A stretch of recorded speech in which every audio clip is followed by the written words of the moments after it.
Today, we will be showing the installation process of our 3-drawer understairs storage unit. This unit was fitted into that small triangular space under the customer's stairs. First, our fitter builds the carcass of the unit. This is then fitted into the unused space under the stairs.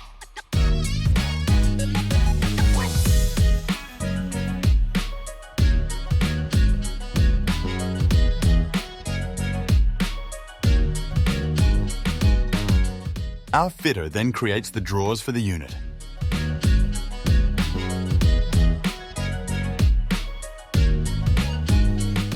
These drawers are then placed into the carcass of the unit.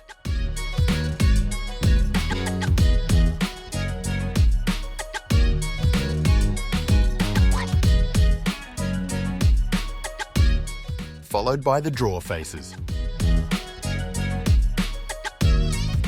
After this, the skirting board is installed, along with the architrave to finish it off.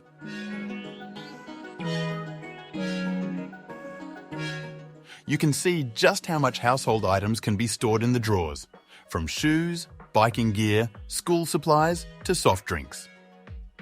Our understairs storage units can fit into even the smallest of spaces under your stairs. Contact us today to start your storage transformation. Visit our website at clevercloset.co.uk to get started.